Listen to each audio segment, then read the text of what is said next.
back, everyone, to the Shock Absorber podcast. And it's been a while because we had a couple of public holidays, but we're here and we're ready to learn. Is that right, guys? Stu and Tim, welcome back to the lounges. How are you? Hi, Joel. Hello. Hello, Tim. Hello. Hello. Hello. Doing well? Thank you. Yes, I'm very well. Did you have a nice break? I did have a good break. I had 2 weeks holidays, which was lovely. Excellent. Spent a couple of nights down in Canberra. Oh. And then... Our nation's capital. Our nation's capital, yes. Said good day to Albo for us all. Did you? Yeah. Oh. Yep. Just not from like afar. personally? Not personally, no. He probably wasn't even there. He was probably campaigning. But Yeah. yeah, so I did that. And then then the rest of the time not doing much at all, which was lovely. Very good. Yep. And Stu, you've been on a couple of Jaunts. Junkets? Jaunts. Jaunts. Junkets. Okay. Yeah. I have been on a junket, actually. Yeah. Because you've got a cup there. Yeah, I do. That if you can't see it on audio, which you can't usually see. You can't see on audio. You can't see audio, that's right. Different sense. You can't usually see on audio. Not usually, anyway. I try to make this experience as experiential as possible. But yes, you have a cup there that has it's the largest cup in the Texas world. Longhorn. For starters. It has a Texas Longhorn. It's the biggest cup in the world. Like the biggest state in America. I think I ordered the large cappuccino. Yeah. And it has a Longhorn cow painted on one side and God bless Texas on the other. And when you just sip it at the right angle, there's a little Texas flag on the inside, which you probably can't see. Yeah. So people would think you've gone to Texas, but you actually picked that up in Canada. No, but you've been to Texas. Yes, went to Because Texas. you went on a jaunt, like you said, with your wife. Yes. Because she was on a business trip and you tagged along. And it was a junket. Yes. That's what I mean. But tell us this. You can tell us some stories of what you enjoyed going over to America. Yeah. But something you came back with just before we had that break that we talked about. You talked about how you're excited to see that Christianity was as a movement, not as a machine. Yes. So we'll wind back to stories to begin with, but then I'd be interested to dive into that as an episode as well. Yeah, well, I might actually go backwards because when I was about to leave Texas from Fort Worth Airport, I was having my bags checked in by a lady and she was joking around with us a little bit about coming from Australia. And I kind of half jokingly but half seriously said to her, how come you Texans are so friendly? And she's an African-American lady, and with a really big grin, without even pausing, she said, because we get our priorities right. And I said, why? What are your priorities? And she said, God, family, and state. I went, oh, okay, because I can't imagine anyone in New South Wales putting New South Wales up that high in their list of priorities. Except but anyway, so maybe state of origin. Maybe. But anyway, she said state. And I said, okay, what about country? She goes, we can take or leave the country depending on what's happening. And I said, what do you think that is? And she said, well, I feel sorry for you Aussies because you're not Texan. And I said, why? She said, you just don't understand. And I said, okay. Now, my thought was, we've spent a lot of time in Australia thinking about Christianity and talking about it. And on this podcast, we talk a lot about it. And I'm sure some of the, well, not some, a lot of the things I think about America are just from the popular media that I consume, from the popular culture that I consume from America. I've only been to America a few times. I only know a few Americans. But I tend to hear my friends talking about Texans as though, in Texas, they kind of love their country and love the gospel, and they kind of combine church and state, and they're kind of nationalistic about their faith. And I hear people talk like that. But when I was talking to this lady at the airport, what was fascinating was she said, we have a very deep and rich heritage that we talk to our kids about. We tell our kids. And I thought it was interesting to mention that she was African-American, because she then went on to talk about how Texas got its own independence and how Texas got its independence from Mexico and the Alamo, how they had their last stand at the Alamo, and that gave Sam Houston time to rally the army to defeat the Mexicans. And for a while there, I think about a year, well, I'm not sure actually, maybe some of our viewers and listeners could let me know, but she said they were their own country for a while. They weren't actually a state of America. They had to apply to become a state of America. And she said, in the backs of our minds, we're always able to go back to that if we need to. She said, we're self-sufficient for our resources, we're self-sufficient with our economy, and she said, and we have a culture that's a bit different to the rest of the country.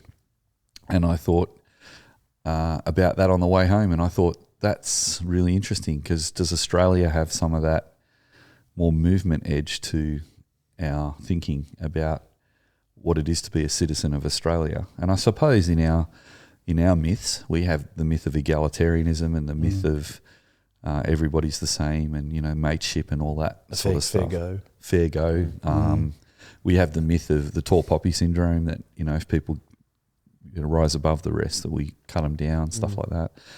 For some people, they love the myth of Ned Kelly and the Kelly gang, and some people like the Eureka Stockade kind of idea. There are people who talk about, being Australian is not being British. So at cricket time, when we play the English, they're often called the old enemy and like stuff like that. Beat the Poms, all that sort of stuff. But really, the more multicultural we get, I think that's being watered down a bit. And maybe not. It'll be interesting to see. But we're growing very quickly with lots of different cultures. And so we're creating a new culture out of our culture. But there's something about the Texas culture that was abiding that I was quite struck by. Yeah. So that's kind of my first impression of Texas. Yeah. Ever been to Texas, Tim? I haven't, no. No, I've been to a couple of other cities, I suppose, very briefly, but not Texas. I think I've flown into the airport. That is true. I have spent time in the airport. Actually, I did spend overnight in, I think it was Houston. Okay.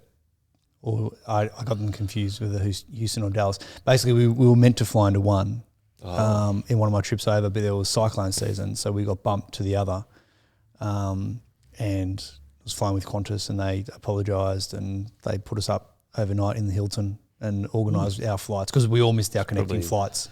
Yeah, it's probably Houston, I'd say, because I think Dallas is the normal one. Qantas flies into Dallas, yeah. Right, yeah. So I think, we got bumped to Houston. So I did spend...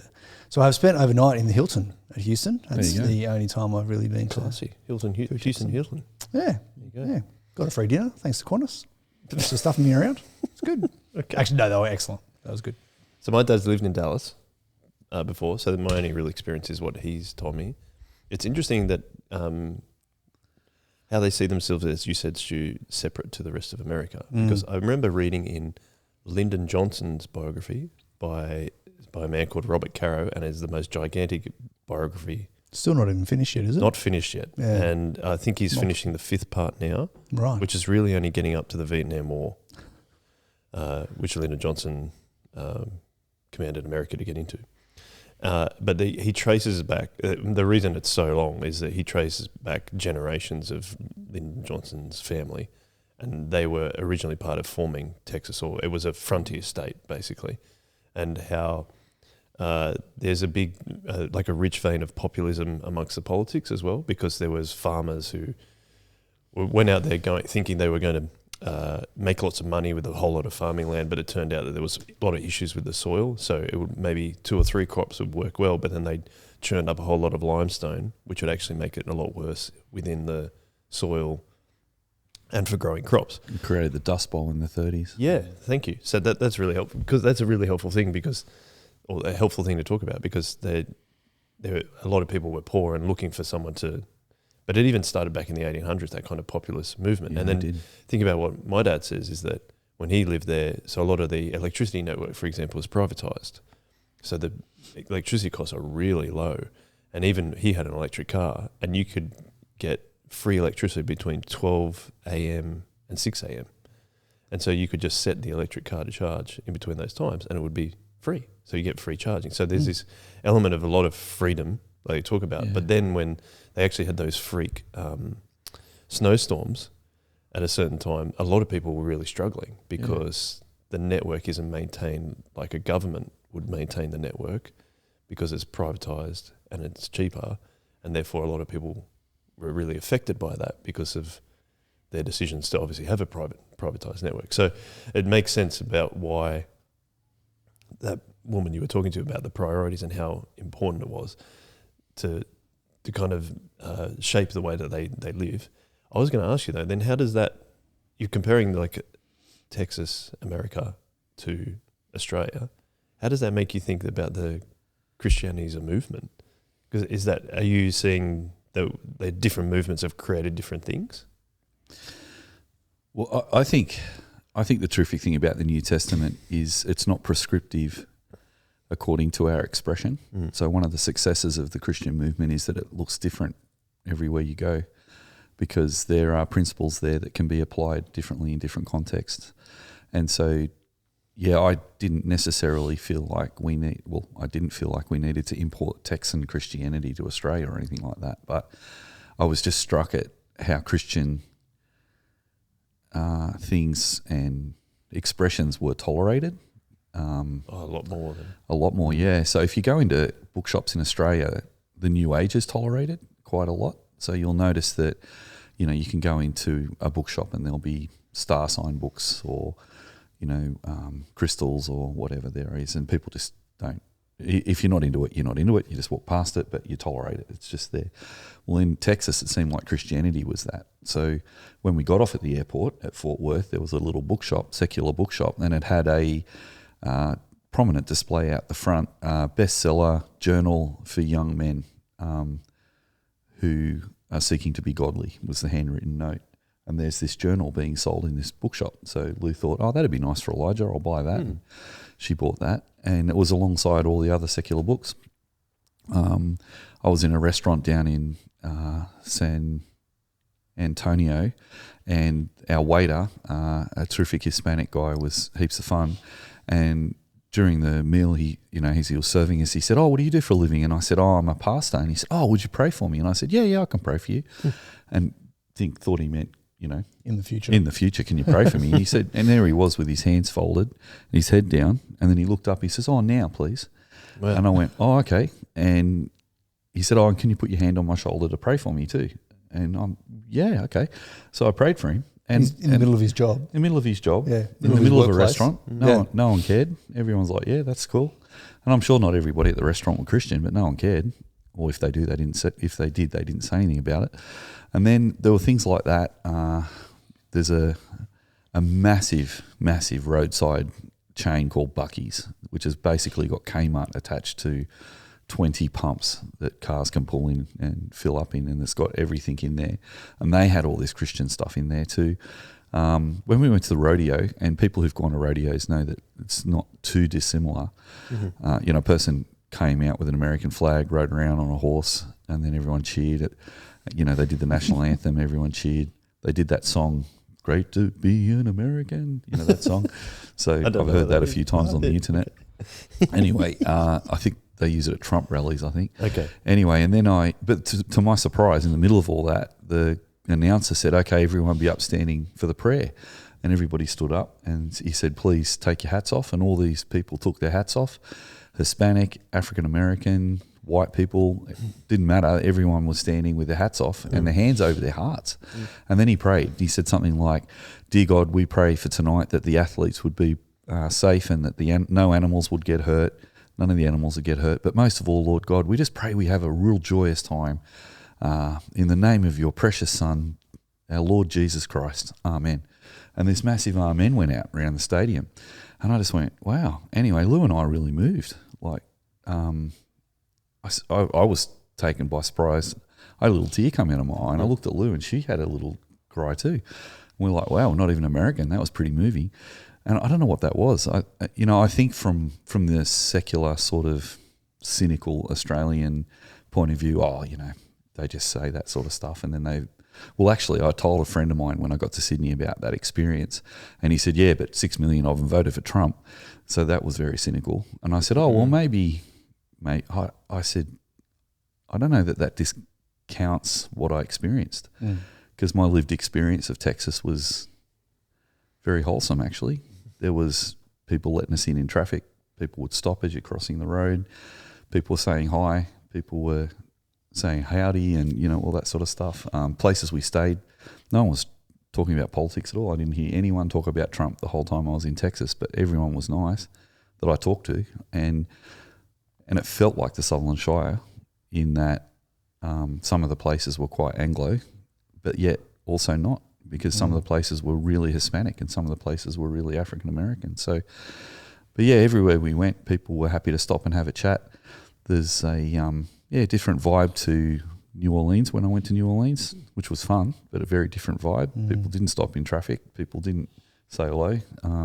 It was a bit different. Maybe a lot of tourists, because they do talk about Southern hospitality, so maybe I just didn't see a lot of that in New Orleans where I went. But also in Florida, where we went for Lou's work, we went to Naples, and that was different again. So, yeah, I don't know. I'm interested. Paul Tate, one of the guys on our staff, was a missionary in Russia with Lyndall for a number of years, and his biggest impression of Russia was that after probably 70 or 80 years of communism, he went after the fall of communism, but he said communism had, in his opinion, devalued the individual human life of people. He was going to walk one day and unfortunately someone had passed away, and he came out of work later that day and that person was still there. They hadn't moved the person. Wow. And he said he just can't imagine that happening in Australia. But he said it's not that the Russians weren't nice people or that they weren't lovely, but there was just a different culture around the sacredness of human life. And he said to me once, he thinks Christianity gives us things like politeness and courtesy, and we'll tend to help each other if we're in need and things like that. And he said that other cultures do that too, but he thinks Christian culture does grow certain cultural aspects to the broader population that may not even be Christian. So I thought that's something I think I'm going to think about some more and read about more. But in terms of movement, I think they're the kind of distinctives that can't be measured in terms of politics and elected parties. It's more a natural, organic, grassroots expression that I think I'm always been interested in politics, rather than the machinations of the elections and things like that. I wonder if it's you spoke about what happened at the rodeo. Maybe in Australia you've been a Christian for a long time, and you've spent so long kind of bumping up against that secular cynicism that it was nice to feel like, I could actually be part of this, which is something that I agree with, or something that I would love to see more of. That's beautifully said. I think you've just nailed it. Yeah, that's interesting. So does that mean, and Tim, you jump in on this if you think that we're getting somewhere with this. Does that mean that you would like to see more of that in an Australian version of that? I think what I'm saying is it made me more aware of, I think it's Timothy Keller, how he talked about that a Christian church changes the society it's in. Also Andy Crouch stuff about contributing to culture, not just responding to culture. I think that's where I'm at. I think I may be seeing tokenism, and I could put my cynical hat on and say, well, there's a lot of Christians, they sell Christian stuff in shops because there's a lot of Christians. Well, if they're Christian, why don't they vote the way I think they should vote? I've always thought Christians are free to vote however they want, actually. I think sometimes Christians can take quite a narrow view of elections and say, well, unless you vote like this, you're not really a Christian. I try and avoid that sentiment. But yeah, I think what I'm thinking about is how do we influence the area we live in by the way we live. And Jesus said, they'll know that you're my disciples if you love one another. And I think it's through our love that we can live out a distinctive. It's not only proclaiming the gospel, but it's also sharing our lives. And those two things go hand in hand. Obviously, proclamation of the gospel is the most important. But then as we put that into practice and share our lives together and love people outside of our group, I think that's quite powerful. Jesus is the first religious leader in history to encourage us to love people outside of our particular familiar context. And so he says, love your neighbour, meaning everyone is your neighbour, not just your family, not just the people you know, not just the people who are in your country and your nationality, but everybody. So I think what I was experiencing from Texans was a genuine warmth that I enjoyed. Just on the last day we were there, we visited the George W. Bush Presidential Museum because it was open and because it was free, and we were trying to kill time before we went to the airport. And I've always said to Lou, wonder what's in these presidential museums. It'd be interesting to see. So his is the latest. They're still building Obama's, and they're still raising money for Biden's, and they're still, Trump hasn't even finished yet. So eventually those guys will get them as well. But anyway, we went in there, and the guy on the door, I said to him, so what's in one of these museums? Well, it's a tribute to our president.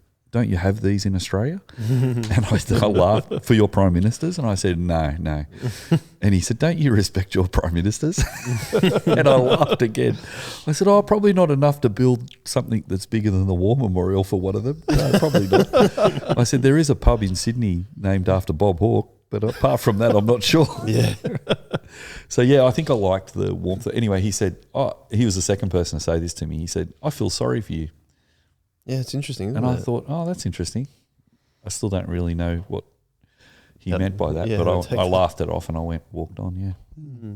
It makes me think of, we've spoken about this before, about even how there's a little bit of a rise of secular authors talking about the impact that Christianity has had on the world in a wider context. So there's Dominion, obviously, we've talked about by Tom Holland. There's Louise Perry who writes about this. I remember Louise Perry writing an article about in Roman times, they found some Roman excavation, and it was they figured out it was a brothel because there was a ton of infant skeletons around it.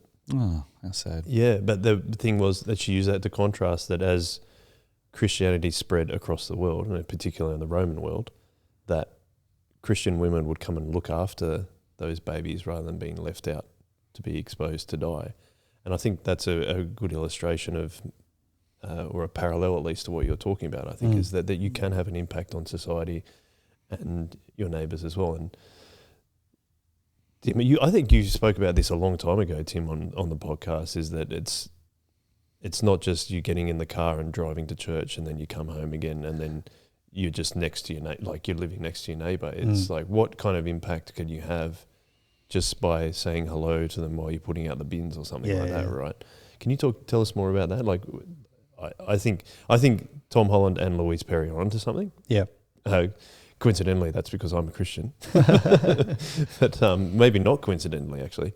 But yeah, I'd love you to speak more to that, because I think that's where Stu's taking this. Is that we spoke to Dave on Chip Lunch podcast, and he's pushing past 70, and he's talking about how do I make it all of life. And this is a guy who's been in intensive care for a long time, had some really difficult moments, and you can listen to his podcast coming out soon. But yeah, how do we keep living as a Christian of all life, I suppose? Yeah. Just going back to books, I'm halfway through a book at the moment called The Book That Made Your World, How the Bible Created the Soul of the Western Civilization. Okay. And what's interesting with this one is it's by an Indian scholar, Vishal Mangalwadi, and he converted from secular Hinduism to Christianity. And he is telling... I haven't yet read Dominion. It's kind of on my wish list to plough through at one point. That's a good book. I've got the book. But he's talking from sort of from an Indian perspective, and so he tells his story of he's comparing the Hindu culture that surrounds much of his world, as well as the Muslim culture, particularly in northern India. And then he compares that with the Christianity, and particularly the Christianity that came with the modern missionary movement.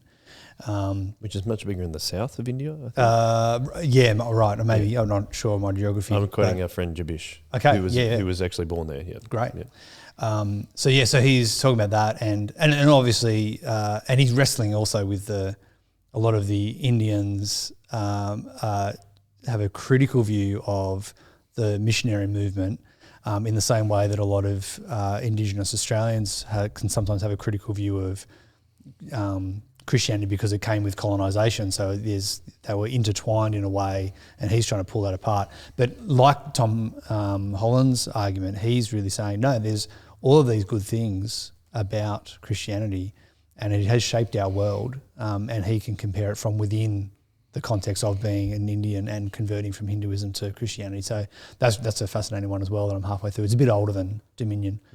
But yeah, so in terms of like shaping our world, for me there's this this balance going on of the Christianity, yes, is about how there's the personal salvation. So I am saved by Jesus. The atonement is key, and because it's by the atonement through which I can be part of God's family and into His people for all eternity. But as Stuart said, it has implications. It has ethical and moral, social, political implications that ought to flow out because it is about loving God and loving others. And so part of that loving others is going to influence the way that we are neighbours and workers and spouses and parents and children, and it has outflow into all of our horizontal relationships as well as being the vertical relationship we have with God. And so what we've seen throughout history is the places where Christians have lived out being Christian well have flourished in particular ways, and people like Tom Holland and Vishal sort of note these particular things. And so that there's great good comes from that, and great societal good comes from that. But then there's always this other mixture of to what extent should the sort of Christians be in power and enforce that onto others. And that's the other, particularly as a post-Christian society in Australia, you've got this other tension. And I think there's this, I listened to a few different sort of people who think about Christian politics. And there's one guy, Preston Sprinkle, he's very much kind of like, we should be exiles. We should aim to be exiles. We're in this exile type moment, and therefore we should never seek power. And then there's people like Michael Bird, who is the vice principal of Ridley College down in Melbourne. And he kind of goes, but what if the powers listen? And this is the whole, what if the government actually asked Christians, hey, what are you guys doing well? And so, we might have something like at the moment, there's a bit of a tension between secular healthcare and Christian healthcare in Australia at the moment, particularly around things like abortion and euthanasia and end-of-life care and these kinds of things. And Christian healthcare seems to be pushed to the side a lot and marginalised, and sometimes even taken away by government force. There's been a case of a Catholic hospital in Canberra that was shut down, or not shut down, taken over by the state because they refused to engage in abortion and euthanasia and other things just in the last year or so. But then, what if over time, the government says, well, actually, no, we've had a look and we actually think Christians do this better than we do. And they start to ask, want our advice. And so then we are able to influence. So there's this dynamic of whenever God's kingdom is not geographically limited to a particular country, particular space. We are not a national people of God, as the Old Testament were a nation, people of God. And yet, to the extent that we are able to influence politics and culture and all those kind of things, we do believe that a Christian ethic is going to help for the flourishing of society. And so I think it is good and right for us to advocate and communicate and seek to persuade people to take seriously the ethical and moral claims of Christianity. And yes, you've got these people who are claiming that, we're actually noticing that we may be losing some of that. Mm-hmm. You've got people like Richard Dawkins, one of the most fervent anti-Christian atheists in the last 20, 30 years, and he's saying, by the way, I'm a cultural Christian. I really value the Christian culture. He's changed in that. He's started to soften. Well, yeah. And part of it is because he was just anti-religion. But then he's seen places, particularly in the UK, when maybe secularism seems to be dominant, or Islam seems to be dominant, and he's like, actually, that's not helpful either. I actually prefer the UK when we went to Christian churches and we sang carols and we had the nativity story. And I don't believe in anything. I think it's completely bogus. But I like that UK better than either the secular progressive UK or the Islamic UK. So I guess I'm a cultural Christian. So yeah, you've got these kind of things. And I think that's where we have this mix of we ought to persuade. We ought to, we live in a democracy where we are encouraged, we get to vote. As at the time of recording, we're voting tomorrow for our next Prime Minister. And so we are able to sort of say, these are the things as a Christian I value. I think you should consider valuing these too. We ought to be able to persuade and say, I value these things as a Christian. I would love you to consider this and value this as a Christian. Because as I love God and I love others, it does have those social ramifications. Yeah, I think. And it's interesting trying to think about how you do that on a large scale level, but it kind of starts with the relationships at your level as well. I was thinking, Stu, just, you're saying you were visiting presidential libraries. In a hypothetical situation, if you had to have a presidential / pastoral library. The Stuart Crawshaw Library? Yeah, which would be pretty cool. What would you put in it to kind of... You think about you love looking at different movements and how people organise people. I know that's why you said you did political science. What would you put in your presidential library to ensure that Christianity remained a movement? You've taken me completely by surprise and I have no idea how to answer that question. So it's a great question. My first answer is I just have a little desk in the middle of the room with a Bible on it and let people read it. This is the Bible you were sworn in on or whatever. Yeah. I don't know. It's a good question. But I think that in the last, 50 years, there's been a lot of soul searching in Western Christianity about its place. There has been, understandably, a great emphasis on the role of Christendom in bringing us to where we are. And there's been a lot of academic interest in whether our confluence of politics and Christianity has actually harmed us. Should we do less in the public square? Should we just mind our own business and be exiles in Babylon? I think, personally, there's a little bit of a danger in going too far in either direction, saying Christendom's really good and we should defend it, or saying Christendom's really bad and we shouldn't do it. I think that it's become a bit polarised, and I think it's been quite trendy for a little while to be anti-establishment, so to speak. There've always been an anti-establishment bent within Christianity. I was talking to a friend of mine, Shane, who was doing a PhD on the Baptist church, and the reason he was doing it was he was looking at how a Baptist church is implementing safe ministry and compliances with government regulations, like even down to things like safe work practices at working bees and things like that. And he picked up in his lived experience that Baptists can sometimes be a little bit edgy when it comes to government regulations over them. And so he did a PhD on government regulations in the Baptist church. And he was looking at how, from its very beginning, the Baptists were always anti-establishmentarians, and they withdrew from the Anglicans because the Anglicans were holding to the more Christendom idea and they wanted to reject it. But his view was that they'd gone too far in not listening to the government, and actually he was writing his PhD to try and encourage Baptists to engage in safe ministry. That's really good. Safe practices around working bees is a really good thing to do. So I think it's a very complex question that can sometimes be oversimplified. I don't think it's the answer is just to withdraw from politics, because Romans 13 says that we should honour the government above us, and the government that we're in is democratic, and that's not the most Christian political system.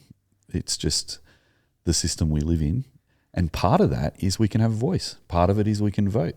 So if we were to take some of the anti-Christendom ideas to the extreme, we wouldn't vote. We would become like the Closed Brethren Church and not vote, for example. But then on the other extreme, I think we look a lot into, does the government listen to us? Have we got a voice anyway? Why don't we just, that we've lost that place in society. My thought is, it's not going to surprise you, it's in between those two extremes. And I think when you look at Christianity as a movement, you actually start to see that it's actually the starting point is not how we engage with the government. The starting point is how do we engage with the gospel and how do we live out the gospel. And from its very origins, Christianity has always been a movement. And it's no mistake that the first sociologist, Max Weber, based the whole discipline of sociology on Jesus, because he was a Christian and he looked at Jesus and he said, well, here's this charismatic leader who draws people to himself. These people that he draws to himself become bureaucrats and they write down his teachings. Those teachings spread widely and that creates a movement that institutionalizes itself. So movements always tend to institutionalize themselves.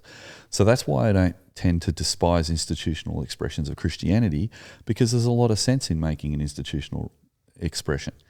Now, are there excesses and shadows to that? Yes, of course there are. But I think our prophetic tendencies mean that we're very critical of ourselves, and sometimes we can be overly critical of Christian institutions because they can be helpful.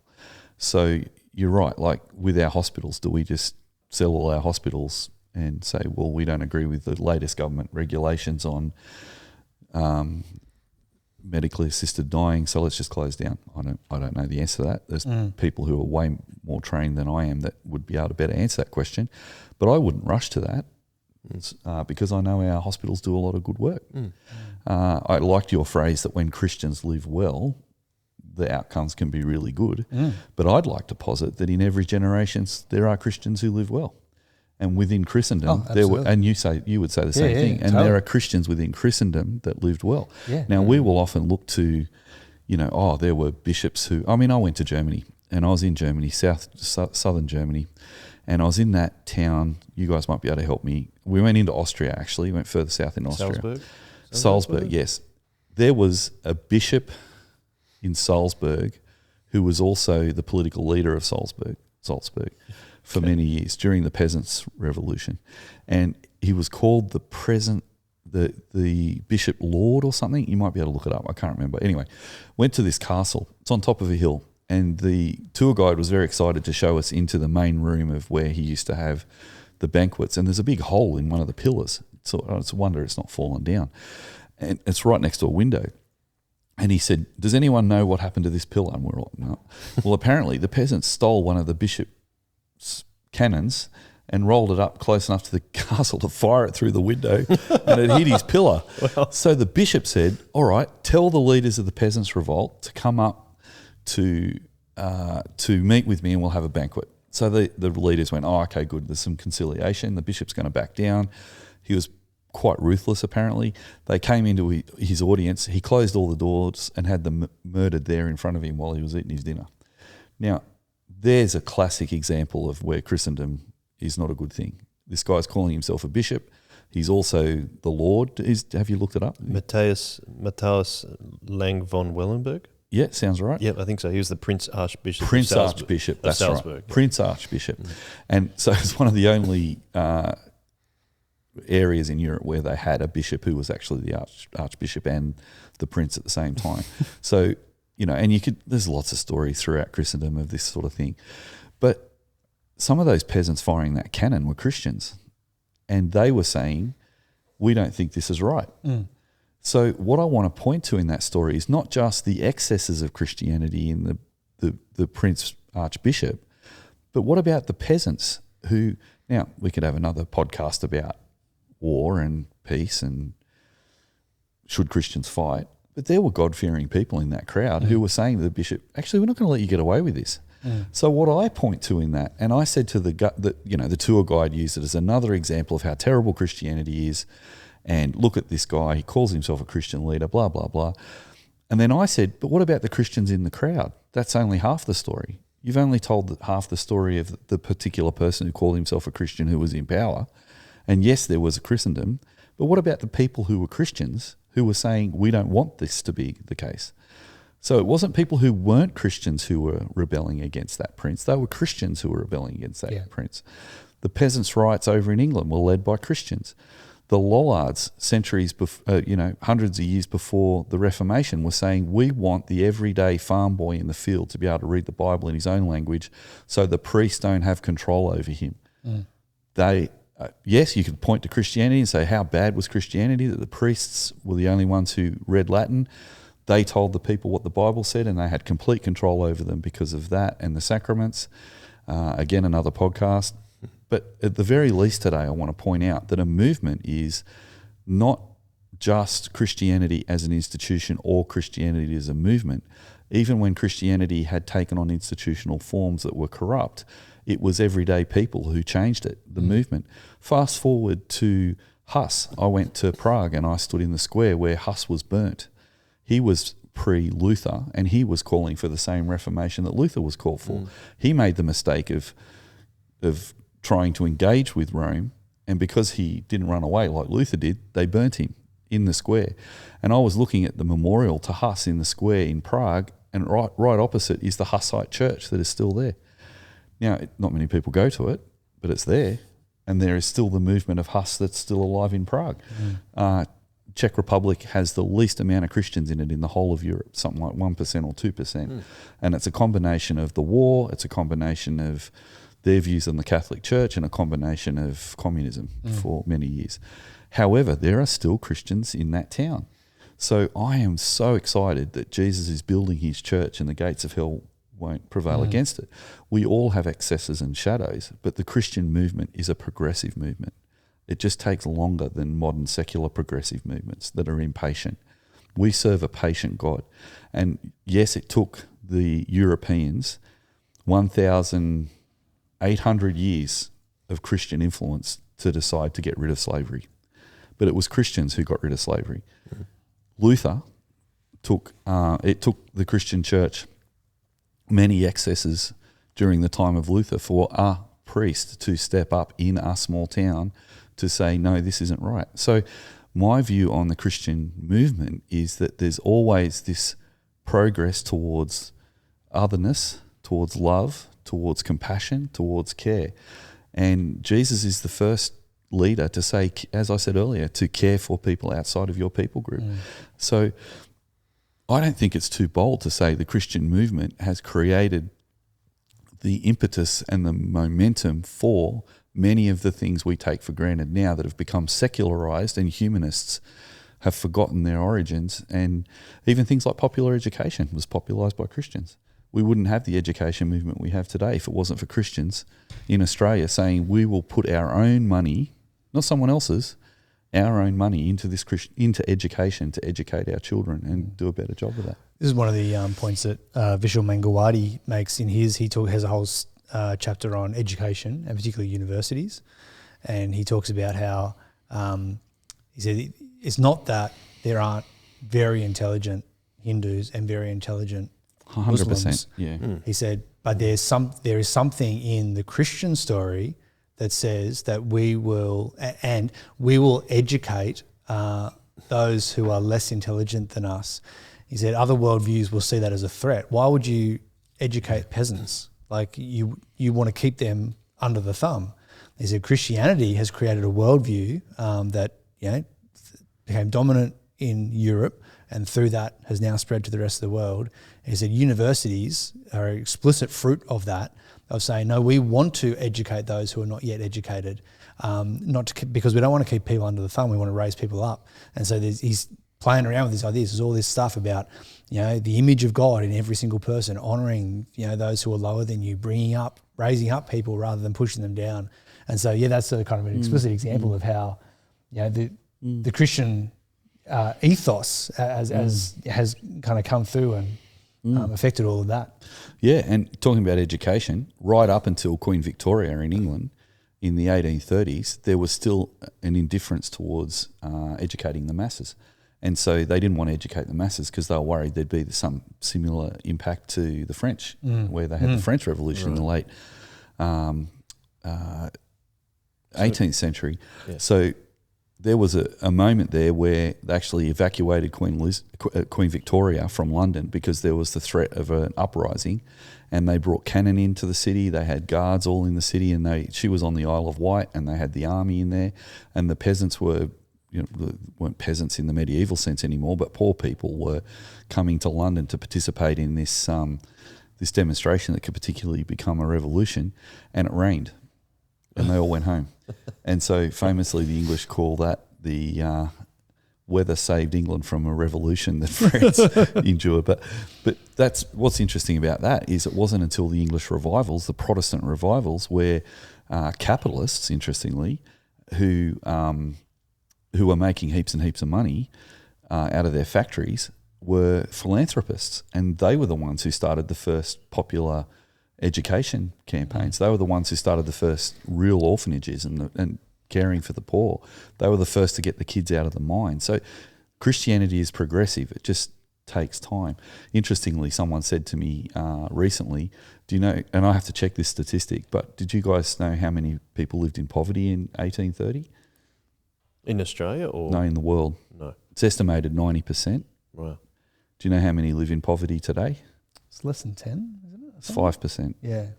So with all this, anger from socialists saying we need to change the world because capitalism is evil, yeah, there's a lot of evil in capitalism. There's a lot of greed. There's a lot of people getting rich on the back of the poor. But at the same time, most of the world has been brought out of poverty in that system too. So anyway, I think nuance is a really helpful thing to have when it comes to all these kind of issues. And seeing Christianity as a movement is really helpful in that. Just quickly to end, I don't know if you want to end soon, Joel, but an example of what I'm talking about is institutionally, the church looks like it's almost dead in England. Like the Church of England is in decline. It's infighting over theology. There's increasing influx of migration, bringing a complex diversity of multi-faith ideas coming into the country, all that sort of stuff. People have been predicting that Christianity will be dead in England by 2060 on current rates of decline. And then the Bible Society has just released, very aptly named, The Quiet Revival. Gen Z leads to rise in church attendance in England.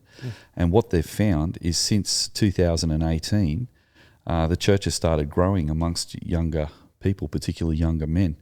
So some of the statistics that it's finding is we're seeing the most dramatic church growth among young adults, particularly young men. In 2018, just 4% of 18 to 24-year-olds said that they'd attended church in the last month.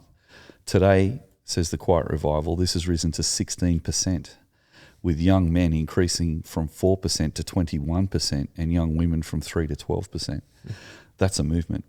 So while everyone's debating about the marketplace of ideas and does Christianity still have any cachet in our conversation, I'm reminded of Andy Crouch again. Don't worry too much about that. Let's actually just be Christian. Let's share our faith and just remember that Jesus grows his church and we're partnering with him. There's not a way to get Christianity back into the mainstream or retreat into Babylon. I don't think either of those things is what we are, because we're not exiles, because we're in the country that we created. So this is not Babylon. This is its dominion, as Tom Holland says. This is the Christian air we breathe. I mean, even if you're a secularist and I said, I got a deeper expression of that in Texas, but in Australia where we live, so many of our ideas are Christian. They're just not recognised as Christian. That's because Christians serve Jesus, and they've been doing that in our society for 2,000 years, and that has a legacy that I think is going to be pretty hard to shake. So the tide has gone out for Christianity in recent years, but this report, even if it's just a fleeting one, suggests that the tide might be possibly coming back in again from a movement level. There's even something we talked about in the McCrindle research in our last episode too. We did, There's yes. some interesting things to come from that. I did ask ChatGPT about our friends our Archbishop friend, and I said, did they actually fire a cannon into the church? And he's like, yes, that did happen. And then it says, this moment is often cited as a powerful symbol of the tension between institutional church power and grassroots rebellion. Like, yeah, okay. But I wanted just to finish something that you said, Tim, actually earlier, before we even started recording any of our podcast today, was you were talking about Bonhoeffer. Oh, right, yeah. And how either sides of the political spectrum try to claim him as their own, but it's hard for them, because I think And I think I said to him, well, it's probably because he was just a Christian.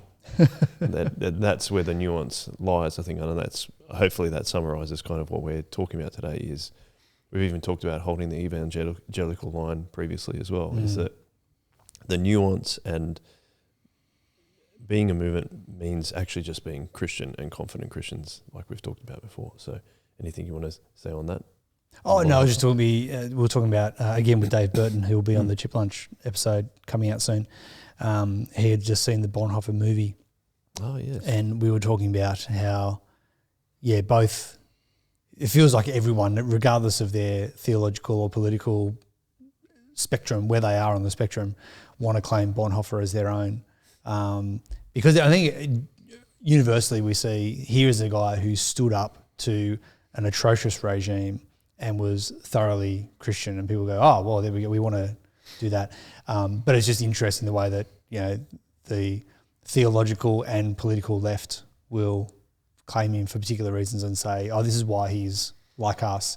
And the theologically and conservative, politically right will also say, oh, no, he's one of ours because he did all this, see how he matches our thing.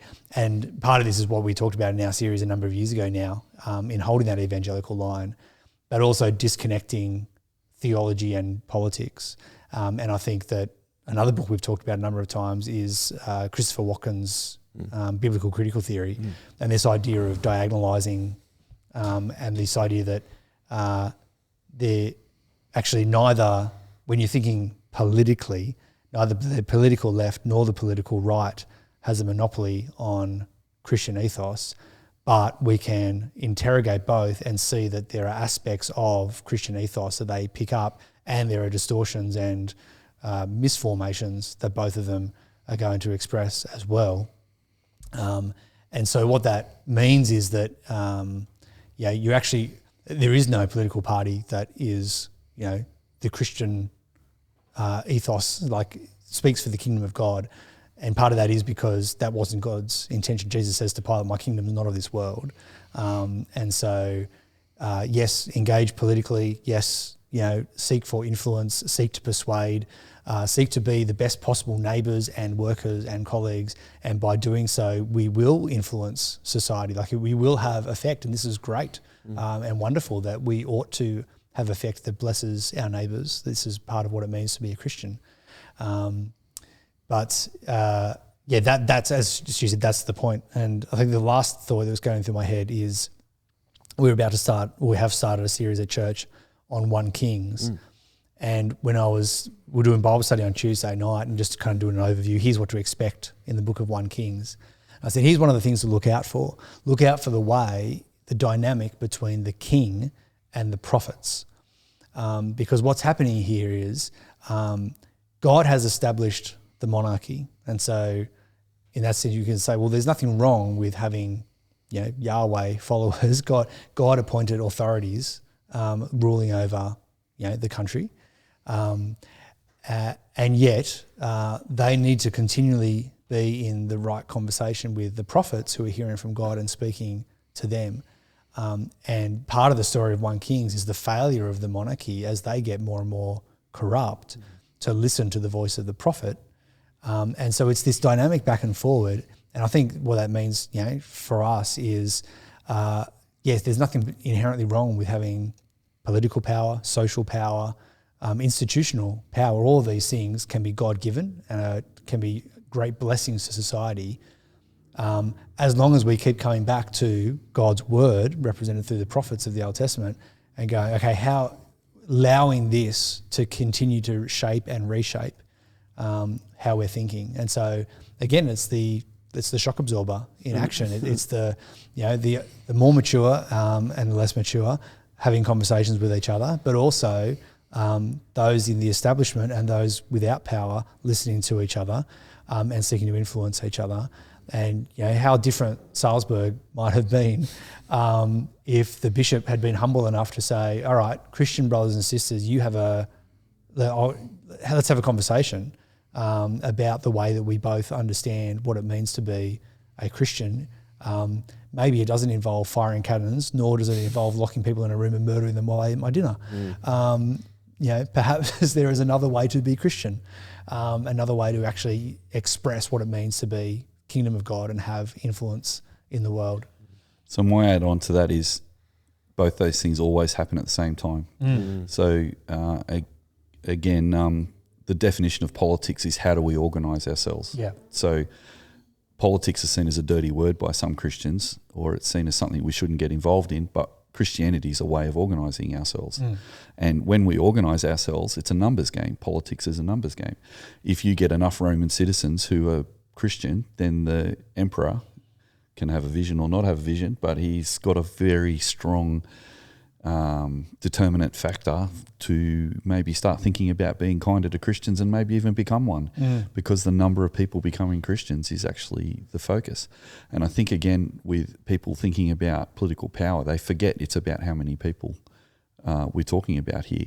We've got to remember too that within sociological writings, there's this premise of the significant minority. So a minority of 10% is considered to be a significant minority that can influence a population. That's politics, whether it's expressed in the polling booth or not. I think you look at the gay marriage movement, and when they recognised that they had 10% of the population that were on board with it, they knew that they were on a winner because they would be able to influence the whole society. We as Christians don't need to worry about those machinations.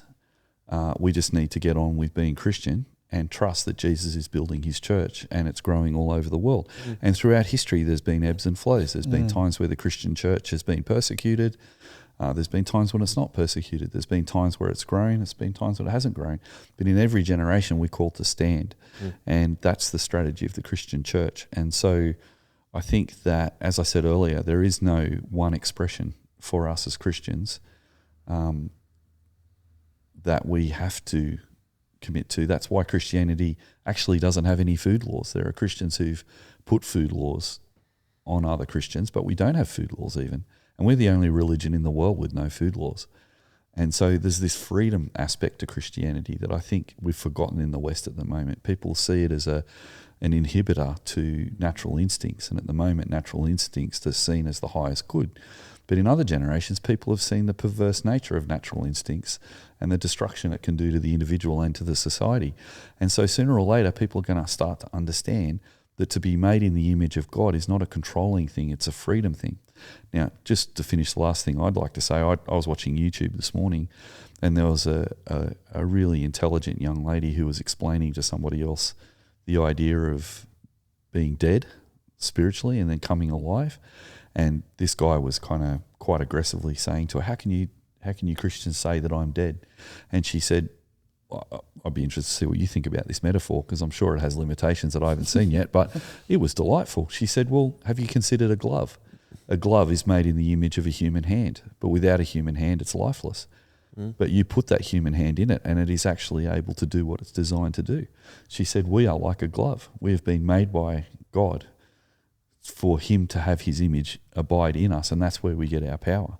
And so that's not institutional power. That is the power of the Holy Spirit. Yeah. And that can't be quantified. I first got interested in new social movement theory, and before that just movement theory in general, when I was sitting having a cup of tea with my grandmother, and she said that she used to love telling me stories about living through the Blitz in Sheffield during the 1940s. And she said, you know, one of the funniest things, Stuart, she said, all the bus stations got bombed in 1941 and we lost all our buses. And so we thought, oh, well, how are we all going to get around when we have no buses? Because Sheffield didn't have a terrific tram network. And anyway, what ended up happening, she said, was that people would go to bus stops and wait at bus stops even though there wasn't a bus. And then people in cars, an ambulance, a truck, a fire truck, a military truck, a personal car, everyone would just stop and let people get into their car and they'd take them to where they were going as close as they could get them. Now, the theories of strategic bombing that developed after World War I were that one day bombing is going to become so terrifying that you'll be able to subdue a community simply by dropping bombs on them. Both sides in Second World War believed that. But the reality was the opposite. And I did my first honours paper on strategic bombing and its impact on civilian populations. And what I found was, overwhelmingly, the research suggests that strategic bombing never leads to a population rising up and demanding that the government surrender. Never does. It just solidifies them. Like the example of my grandmother. As Heinkel's are flying over her house, she gets in the backyard shelter and waits for him to go away, gets on with the job next day. She said, one day I was going to the shops to buy eggs and both sides of the street were bombed out. There was rubble everywhere, except right in the middle of the road was a toilet seat and a dozen eggs. And I said, what did you do? She said, I took the toilet seat and a dozen eggs and I went home. She said, it was hard getting eggs in World War II. So I think that's the same as the church. More so, if we have the Holy Spirit and we have the Word of God and we have our Christian Jesus-shaped communities, we keep living out whatever happens around us, and we continue, whether the buses are running or they're not, we keep waiting at the bus stop and we keep doing that until the buses come back online again. And my guess is I think the buses are about to come online again and we should get ready. That's my hope. All right, get on board the bus. Very good. Thank you for that. That was a very thought-provoking discussion. So thank you both. Appreciate it very much. If it's been thought-provoking for you, if you are listening or watching, thank you, first of all. But you can get in touch with me, joel@shockabsorber.com.au, where we can keep discussing that Christianity is a movement, not a machine. And with that, I'm going to say thank you again to these guys. Thank you again to everyone listening. And as always, finish with a one way. On my. One way.